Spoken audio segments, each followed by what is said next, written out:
Namaskar. I am Manoj Kumar. Welcome to in the program Press Meet. In this program, we cover press conference, media interaction, and a speech of the chief guest at the program. So, without spending so much time, let's go to the event. हाँ, आज हम लोग northern region के state designated agency के साथ ये workshop कर रहे हैं और ये वर्कशॉप एक्चुअली हम लोग बिल्डिंग एनर्जी एफिशिएंसी के ऊपर ही ऑर्गेनाइज कर रहे हैं।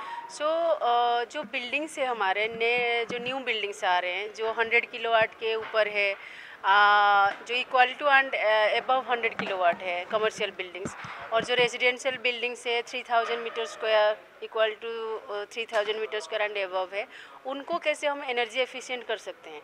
इसका मतलब ये है कि जो आप नॉर्मल बिल्डिंग जब बनाते हैं जितना एनर्जी का खपत होता है उससे ये 35% कम एनर्जी यूज होगा।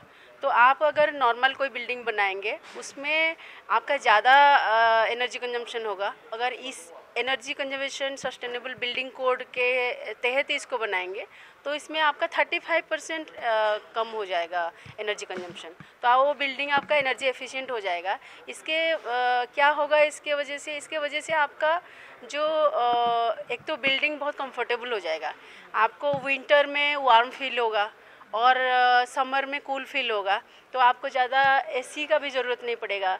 लाइटिंग भी थोड़ा नेचुरल वेंटिलेशन होगा, नेचुरल लाइटिंग होगा, तो आपका आर्टिफिशियल लाइटिंग ज़्यादा एनर्जी कंज्यूम नहीं करेगा। नेचुरल वेंटिलेशन के लिए आपको ज़्यादा फैंस और एसी की ज़रूरत नहीं पड़ेगी।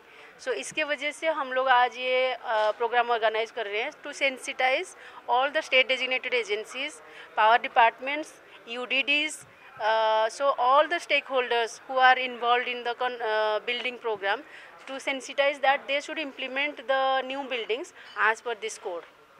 स्टेट्स को नॉर्मली फेस होता है जैसे कि अप्रूवल प्रोसेस थोड़ा लेंदी होता है हमारे स्टेट्स में, और भी एक प्रॉब्लम उनको फेस होता है, मैन पावर का इशूज भी होता है। And the state designated agencies are the every state has they don't have the dedicated state designated agency.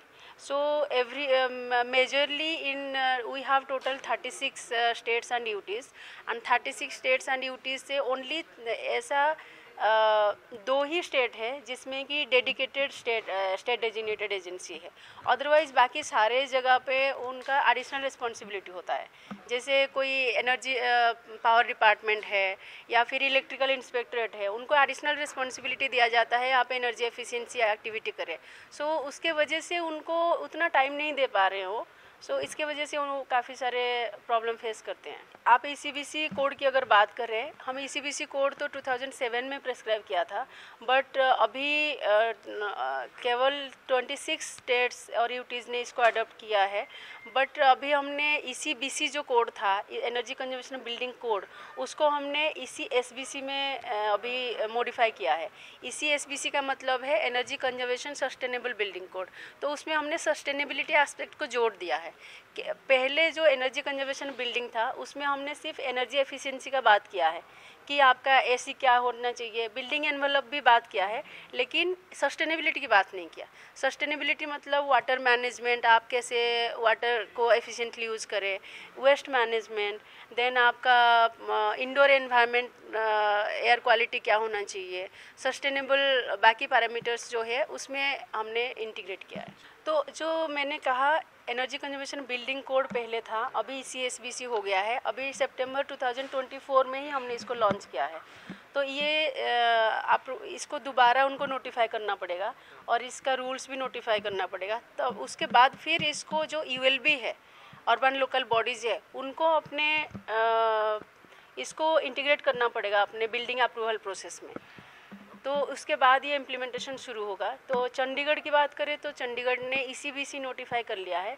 Now they have to again notify ECSBC and their rules for implementation. तो चंडीगढ़ अभी काम शुरू कर दिया है। नहीं, ये सिर्फ गवर्नमेंट बिल्डिंग्स के लिए नहीं है, ये सारे बिल्डिंग्स के लिए है। ये मैंडेटरी है। ये जो स्कोप है कोड का, ये 100 किलोवाट और उससे बड़े बिल्डिंग इसके अंडर में आते हैं।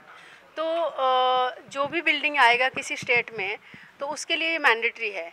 तो उसको कैसे मैंडेटरी किया जाएगा, क्योंकि कोई भी बिल्डिंग आएगा आपके स्टेट में तो आपको ULB का परमिशन लेना पड़ेगा। अर्बन लोकल बॉडीज़ का, और अर्बन लोकल बॉडीज़ के अप्रूवल प्रोसेस में ये इंटीग्रेट हो जाएगा। तो जब तक ये कंप्लायंट सर्टिफिकेट उनको नहीं दिखेगा वो आपको अप्रूवल नहीं देंगे। तो चाहे वो गवर्नमेंट है चाहे प्राइवेट है, वो सब इसके अंडर में आ जाए।